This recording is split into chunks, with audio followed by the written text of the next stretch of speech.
The Pentagon just told every defense contractor in America the same brutal sentence. Get quantum ready or get cut from the contract. No warning shots. No grace period that actually feels generous. Just a deadline, a strategy document, and a very clear message that the old way of doing business with the Department of War is ending. If you build weapon systems, if you write software for the military, if you supply parts, cables, servers, or code to anyone inside that supply chain, this affects you whether you have heard about it yet or not. And most companies have not heard about it yet, which is exactly why this story matters right now. Here is what actually happened. In June of 2026, the Department of War released a 25-page strategy that reads less like a bureaucratic memo and more like a warning shot fired across the entire defense industrial base. The strategy is officially called the Post-Quantum Cryptography Strategy, and it does something the Pentagon rarely does this bluntly. It puts a hard date on the wall. All Pentagon systems must support quantum-resistant cryptography, or they get phased out by the end of 2030. Every remaining system has to fall in line by the end of 2031, deadlines with teeth. And the language in the strategy treats quantum computing as nothing less than an existential threat to the entire military mission. Let that sink in for a second. The word existential is not a marketing language. It is not a headline writer exaggerating for clicks. It came directly from inside the strategy itself, describing what happens if the United States military fails to prepare its networks, its command systems, and its weapons platforms for a quantum future. This is the same Pentagon that took years to enforce basic cybersecurity certification on its contractors. Now it is moving with a speed that has cybersecurity lawyers and compliance officers scrambling to understand what just landed on their desks. So why now? Why is a technology that still barely exists in a usable form suddenly triggering deadlines this aggressive? The answer has almost nothing to do with quantum computers working today. It has everything to do with a threat that intelligence officials have been quietly warning about for years, and it has a name that sounds like something out of a spy thriller. Harvest now, decrypt later. Adversaries do not need a working quantum computer right now to hurt you. They just need to steal your encrypted data today, store it, and wait. The moment a sufficiently powerful quantum computer exists, years of encrypted military communications, contractor data, and classified exchanges could become instantly readable. Everything encrypted with today's standard algorithms becomes a time bomb sitting in someone else's server, waiting for the right key to arrive. To understand why this actually works, you need to understand what quantum computing threatens to break. Almost all of modern digital security relies on a handful of encryption methods that depend on math problems being too hard for classical computers to solve in a reasonable amount of time. Algorithms like RSA and ECC protect everything from your banking app to nuclear command and control systems. A classical computer would need centuries to break these codes by brute force. That is the entire foundation of digital trust as we know it. Quantum computers do not play by those rules. Using fundamentally different physics, a sufficiently powerful quantum machine could, in theory, solve those same math problems in a fraction of the time. The lock that took centuries to pick suddenly takes hours or less. That is the nightmare scenario driving every page of this new Pentagon strategy. Now here is the part that should make defense contractors sit up straight. This is not just about the Pentagon fixing its own internal networks. The strategy explicitly extends outward into the defense industrial base, meaning the tens of thousands of private companies that build, supply, and support American military capability. The document directs the department to identify all cryptography in use across national security systems and non-national security systems alike. Then figure out which of those systems are vulnerable. And it does not stop at government-owned equipment. It reaches directly into contractor networks, contractor software, and contractor supply chains. This is where the compliance mechanism most contractors already know shows up again, and it is called CMMC, the Cybersecurity Maturity Model Certification. If you have done any work with the Department of War in the last few years, you already know CMMC. It is the framework that determines whether your company is cybersecurity mature enough to be trusted with sensitive defense information. Enforcement of CMMC only fully began in 2025, after years of delay, controversy, and pushback from an industry that felt underprepared and overregulated at the same time. Just as companies were catching their breath from that rollout, the Pentagon announced it wants to fold post-quantum cryptography requirements directly into CMMC itself. Think about what that means in practice. Revision 3 of the CMMC framework already reorganizes and consolidates a huge number of security controls required for Level 2 assessments. Cybersecurity professionals who track this closely have pointed out that the new revision introduces dozens of new organizational defined parameters, more assessment objectives, and less ambiguity about what companies must document. In plain English, it is getting harder, not easier, to check the compliance box. And now, quantum-resistant algorithms are being layered on top of a framework that many companies still have not fully mastered. Industry experts have been blunt about the gap between ambition and reality here. Cybersecurity lawyers who work directly with contractors on these issues have said that most companies are only just beginning to have early conversations about what post-quantum requirements might even look like for them. Some experts have gone further, pointing out that post-quantum cryptography is clearly the technology of the future, but the tools and solutions needed to actually implement it at scale are not fully mature yet either, even within the commercial cybersecurity industry that serves defense clients. In other words, the destination is clear, but a lot of the roads to get there are still under construction. And the Pentagon is asking companies to start driving anyway. There is also a financial dimension to this that nobody in the contractor world can afford to ignore. A White House report estimated the total cost of migrating the federal government to post-quantum cryptography at roughly $7.1 billion between 2285 and 2035, and that figure only covers the government side of the ledger. It does not include what private contractors will have to spend upgrading their own systems, retraining their own security teams, and rebuilding software that was never designed with quantum-resistant algorithms in mind. For a massive prime contractor with deep pockets and dedicated compliance departments, that cost is painful but manageable. For a small or mid-sized subcontractor supplying specialized parts or niche software, that cost could be the difference between staying in the defense business and quietly getting squeezed out of it entirely. And that squeeze is exactly the mechanism worth understanding, because this is not just a story about the Pentagon and its biggest contractors. Compliance obligations in the defense industrial base rarely stay contained at the top of the supply chain. Prime contractors who are required to meet new quantum readiness standards will not simply absorb that requirement quietly. They will push it down through their own vendor questionnaires, security assessments, and contractual language straight onto every supplier beneath them. A small machine shop, a niche software vendor, a specialized sensor manufacturer, any of these companies could suddenly find quantum readiness questions appearing in contracts long before any government agency directly regulates them. This cascading effect has already been flagged by industry analysts as one of the most underappreciated consequences of the entire strategy.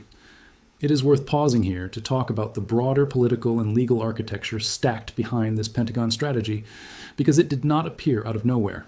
On June 22nd of 2026, the President signed 2 executive orders on the very same day, both aimed squarely at quantum technology.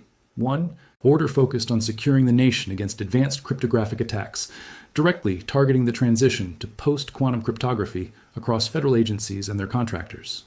The other order focused on quantum innovation more broadly, pushing the government to accelerate the development, deployment, and commercialization of quantum computing, quantum sensing, and quantum networking technologies across the board.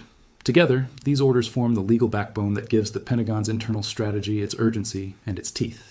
One of those orders carries a procurement mandate that should catch the attention of every company doing business with the federal government, defense-related or not.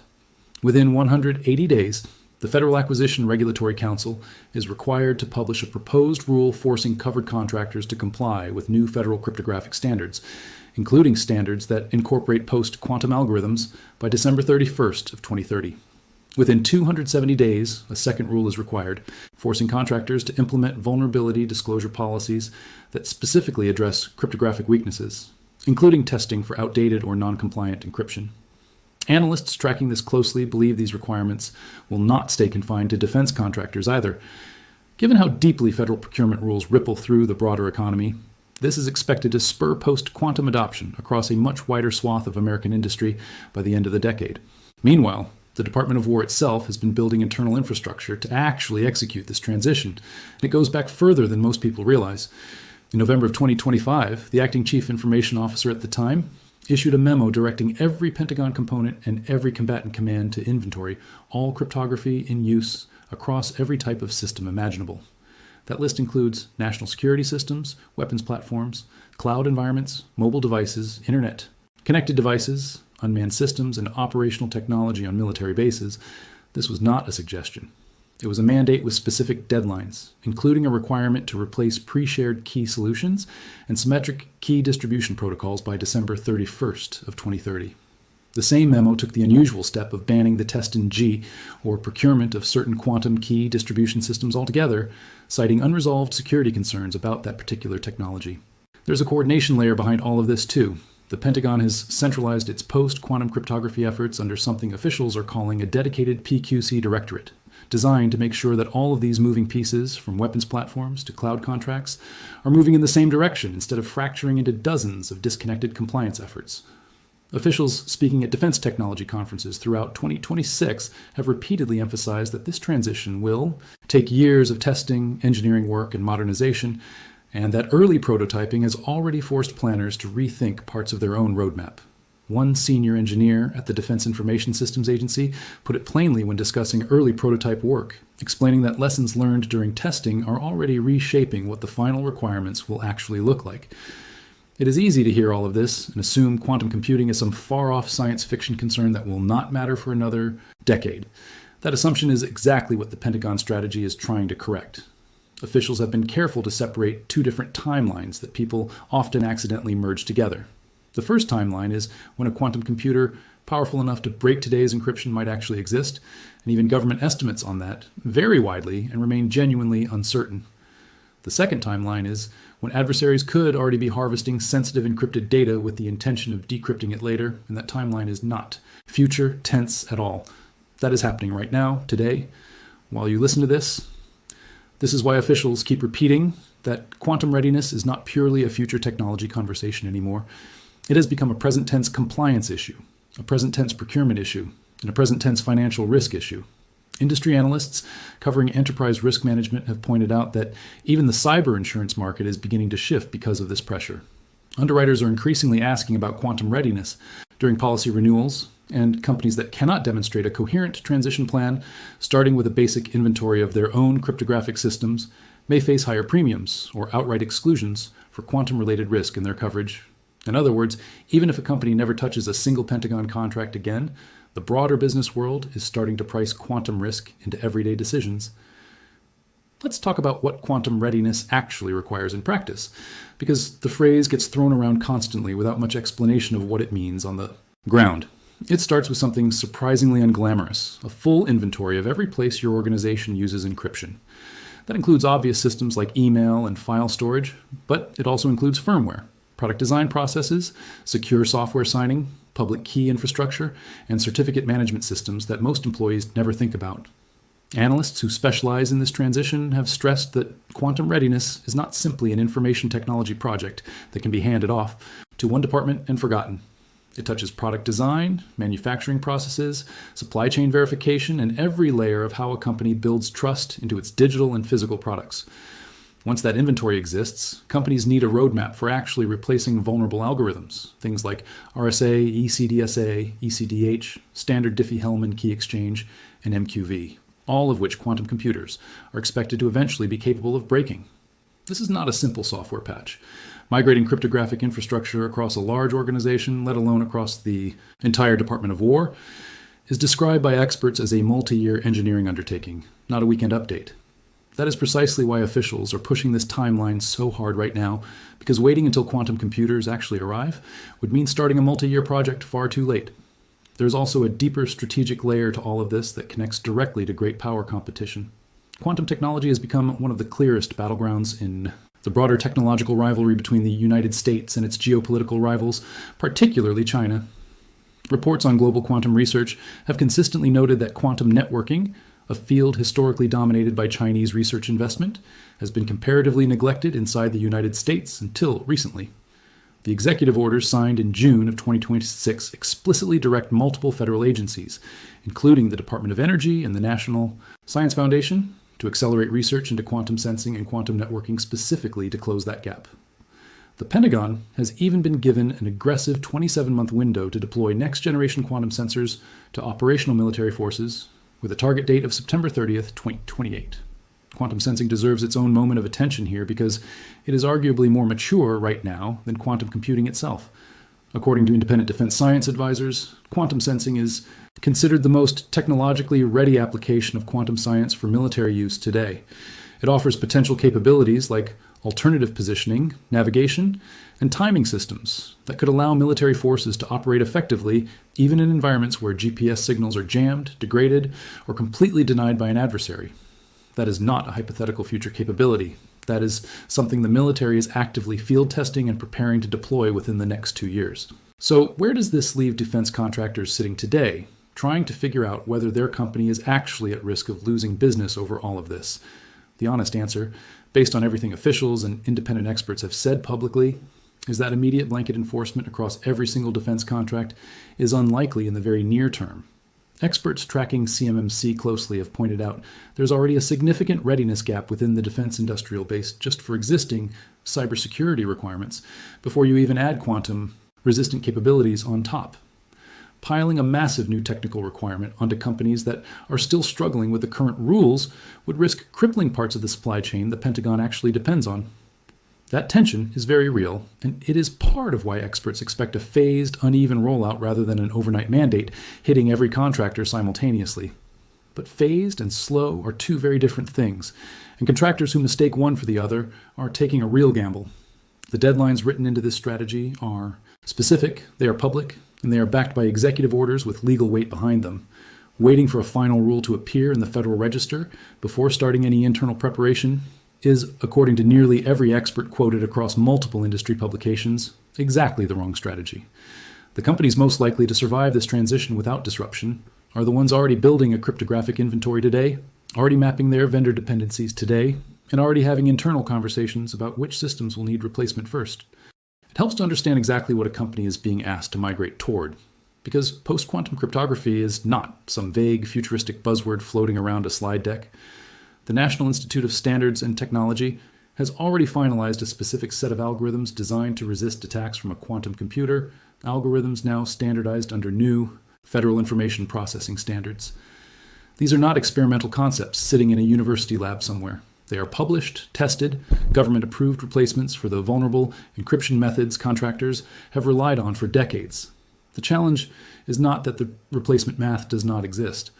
The challenge is the sheer scale of swapping it into every device, every certificate, and every piece of legacy software still running inside the defense industrial base. That legacy software problem deserves its own moment of attention because it is genuinely one of the hardest parts of this entire transition. Defense systems are notorious for staying in service for decades, sometimes far longer than the commercial technology world would ever tolerate.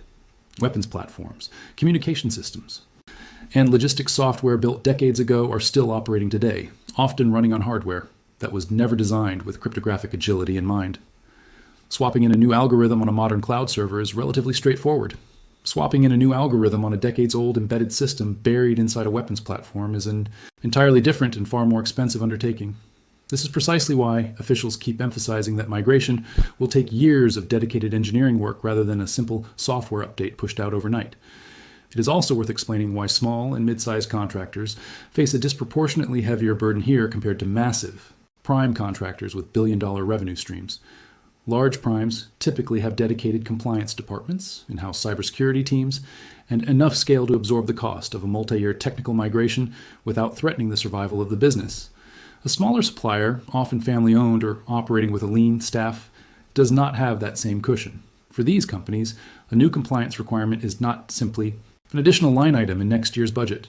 It can mean hiring outside consultants they cannot easily afford, delaying other projects, or in the worst cases, quietly deciding that continuing to chase defense contracts is no longer financially worthwhile. Analysts who study the defense industrial base have repeatedly warned that this kind of cascading compliance pressure tends to consolidate the supply chain around larger players, potentially squeezing out smaller innovators the Pentagon actually wants to keep in the ecosystem. There is a useful historical parallel here, even if it is not a perfect one.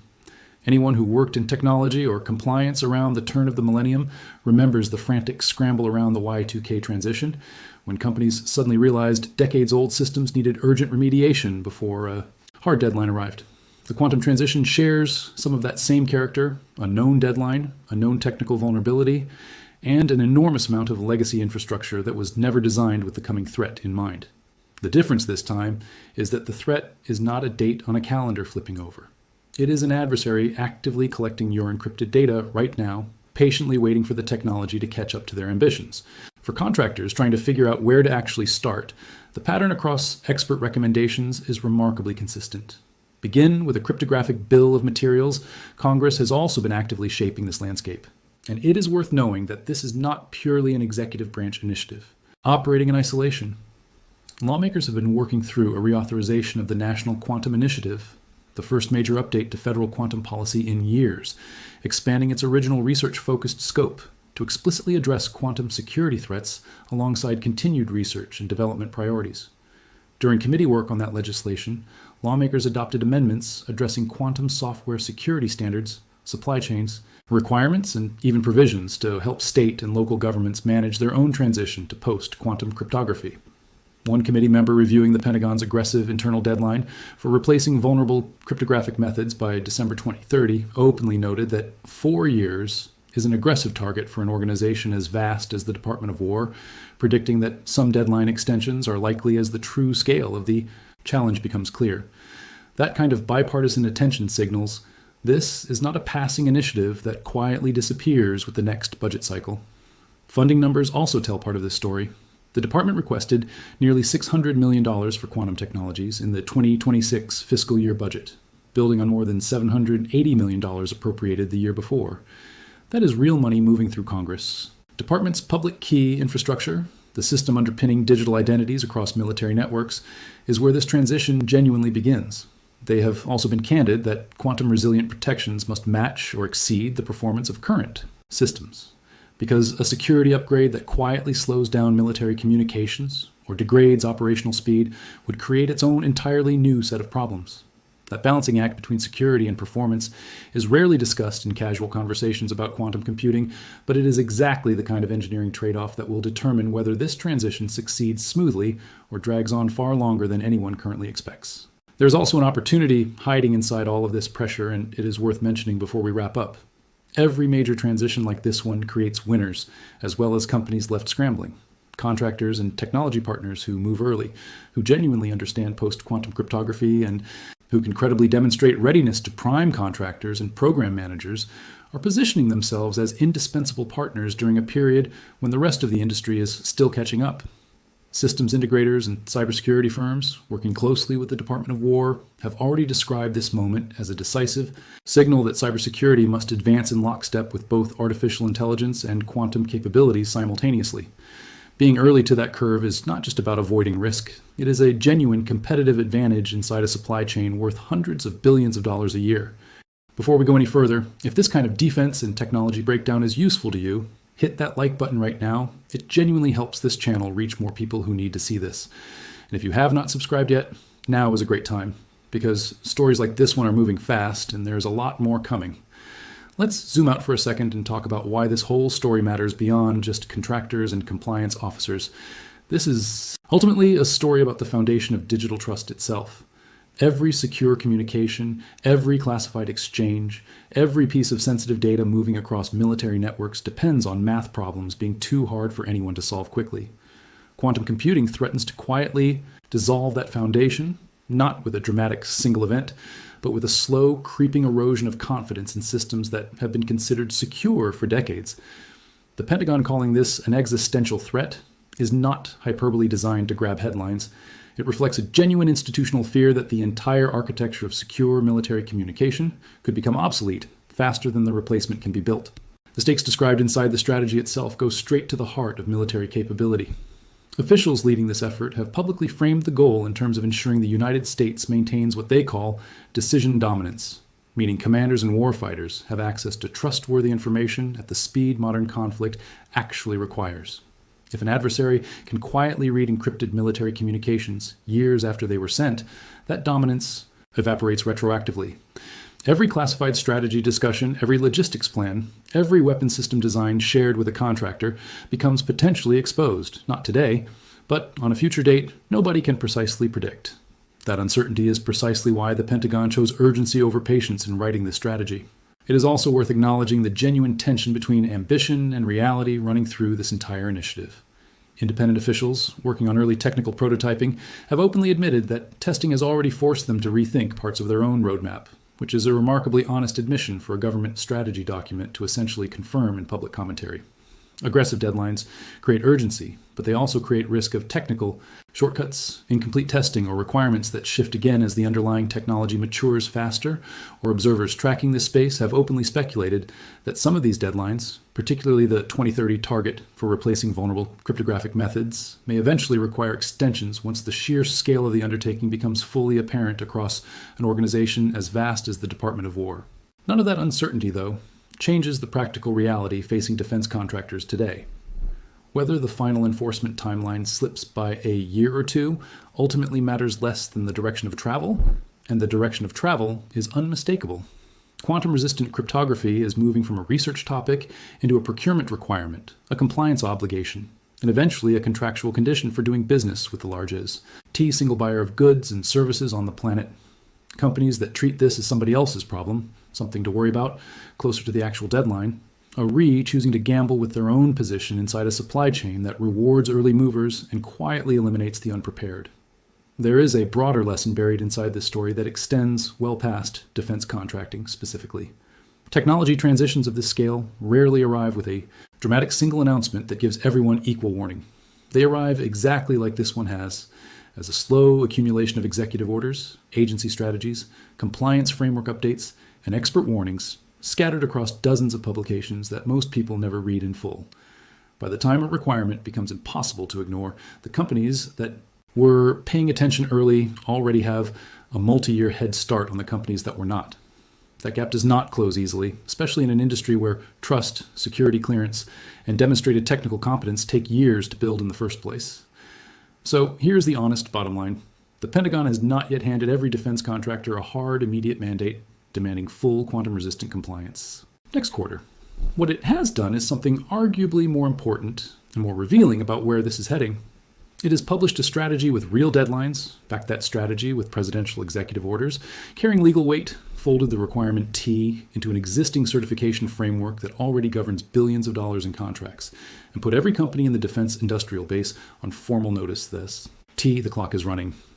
Whether that clock reads 2028, 2030, or 2031 depends on which specific system or requirement you are looking at, but the direction never changes. Quantum readiness is coming. It is coming through contracts and compliance audits rather than headlines. And by the time it fully arrives, the companies that started preparing today will look remarkably far ahead of everyone who waited. Think about how quickly this entire landscape has shifted in just the last 2 years. Post-quantum cryptography went from a niche academic conversation happening at cryptography conferences to a headline item in executive orders signed directly by the president, folded into a certification framework governing hundreds of billions of dollars in defense contracts, and backed by real congressional funding and legislative attention.